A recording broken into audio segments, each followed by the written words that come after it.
sains membutuhkan agama Ya. untuk kemudian menjaga agar sains itu tidak mengarahkan manusia pada chaos.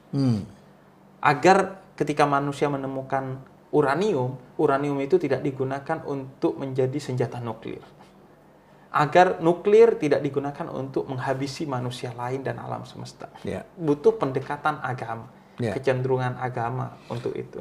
Dan agama juga butuh sains untuk membersihkan agama dari mitos-mitos yang biasanya mengiringi agama kan. Ya. Saya jadi ingat sama apa yang diucapkan Einstein tuh. Iya. Agama tanpa sains itu buta. Sains tanpa agama membabi buta. Benar. Betul ya? Iya.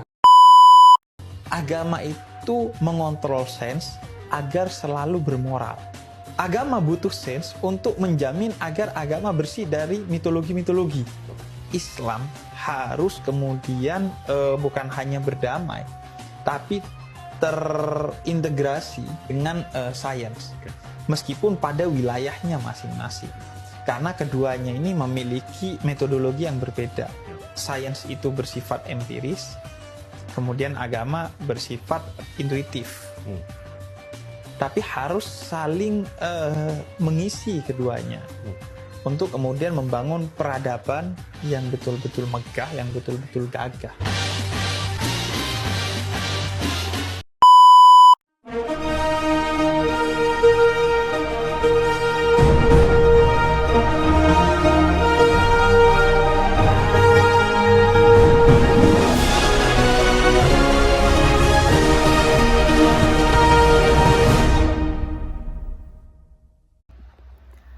Assalamualaikum warahmatullahi wabarakatuh.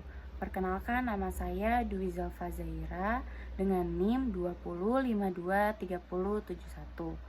Oke, saya di sini akan menjawab pertanyaan dari soal ujian akhir semester harmonisasi sains dan agama. Soalnya ada dua. Yang pertama itu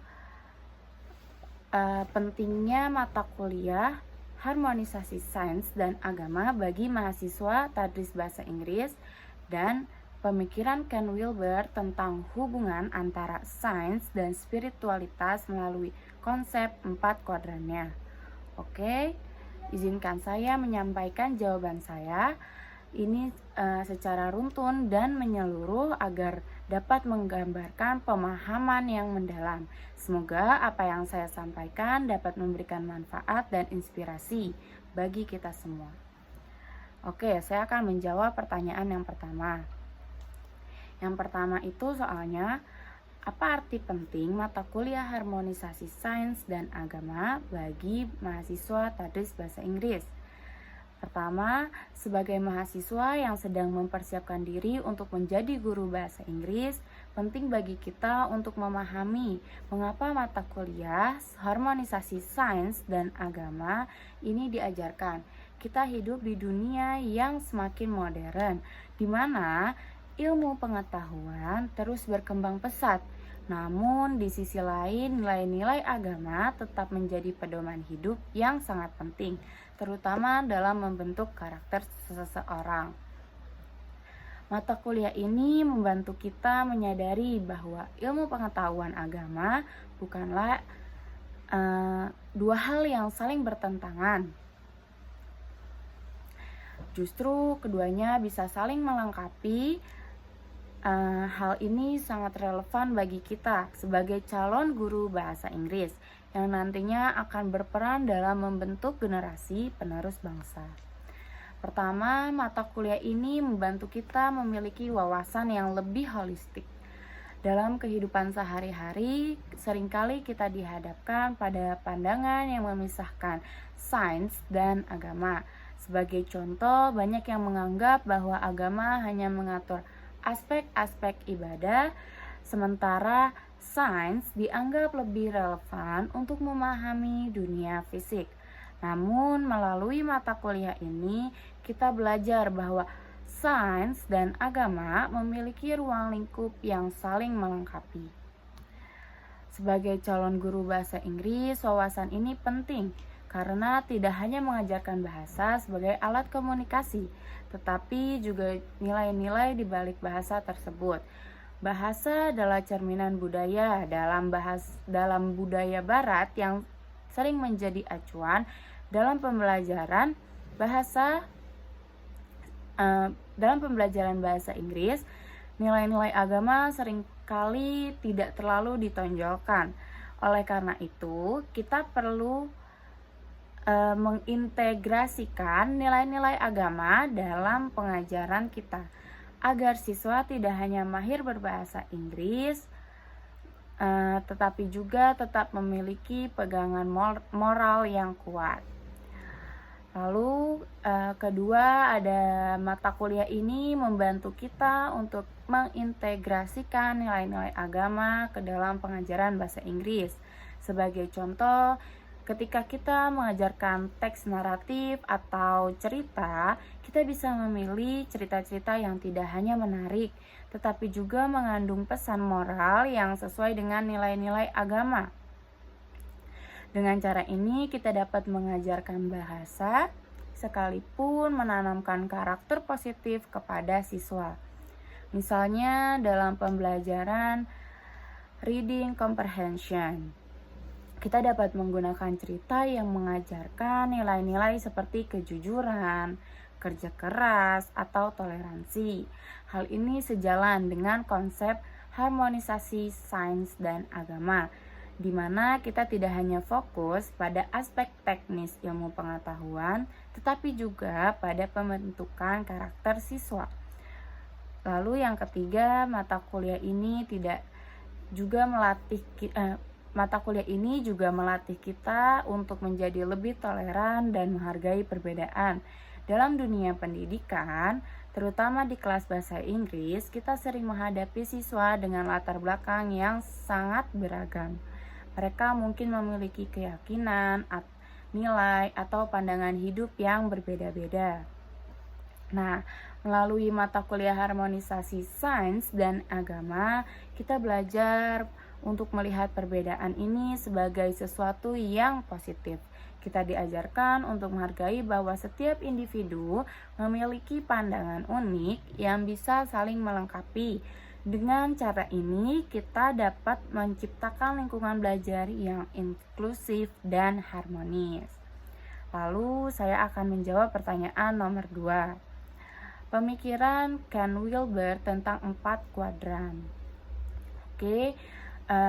Saya akan membahas pemikiran Ken Wilber tentang hubungan antara sains dan spiritualitas melalui teori 4 kuadrannya.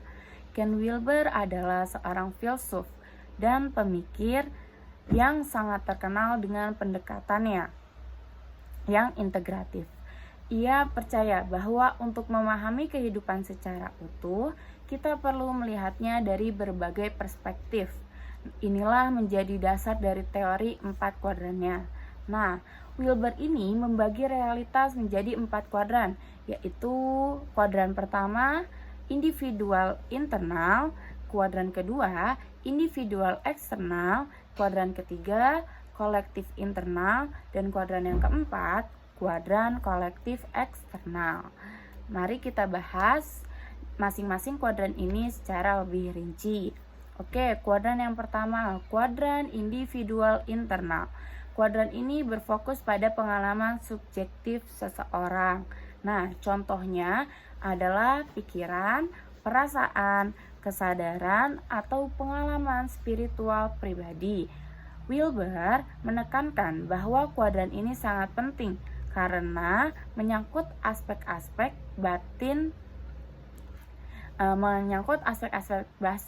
batiniah yang tidak bisa diukur oleh sains. Sebagai contoh, ketika seseorang berdoa atau bermeditasi, ia mungkin merasakan kedamaian batin yang dalam. Pengalaman ini sangat nyata bagi individu tersebut. Meskipun mungkin tidak mampu menjelaskannya secara penuh. Wilber menunjukkan bahwa aspek ini adalah bagian penting dari kehidupan manusia yang tidak boleh diabaikan. Kuadran yang kedua itu individual eksternal. Nah, kuadran ini mencakup aspek-aspek objektif dari individu seperti tubuh, otak, dan proses biologis. Misalnya, sains dapat menjelaskan bahwa otak bekerja saat seseorang bermeditasi atau berdoa. Wilber menunjukkan bahwa sains memainkan peran penting di sini, tetapi ia tidak bisa sepenuhnya menggantikan pengalaman subjektif yang ada di kuadran pertama. Lalu kuadran yang ketiga itu ada kuadran kolektif internal.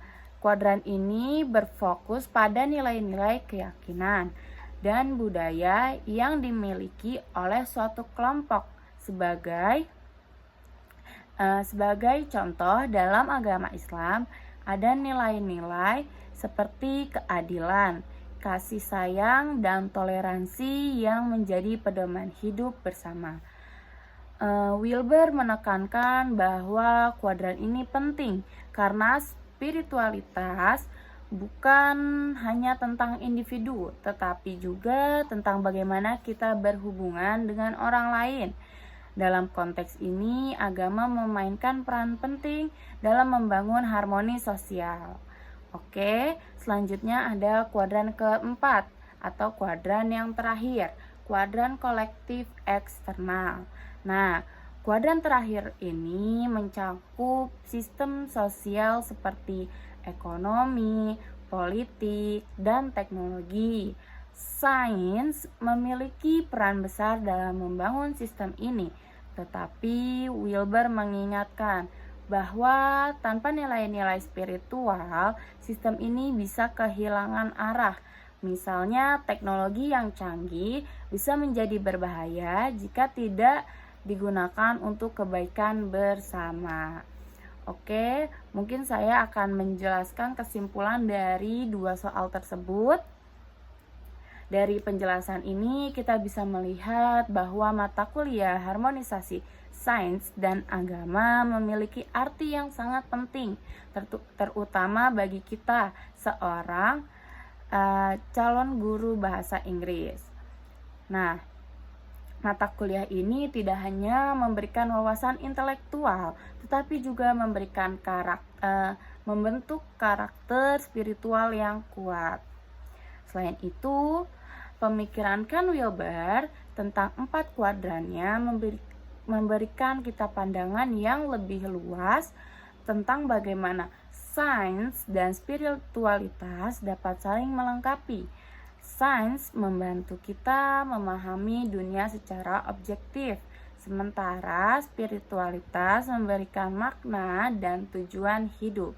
Sebagai calon pendidik, mari kita jadikan pemahaman ini sebagai landasan untuk memberikan pengajaran yang lebih bermakna dan berintegritas. Semoga apa yang saya sampaikan ini dapat menjadi bahan refleksi bagi kita semua. Mohon maaf jika ada kesalahan.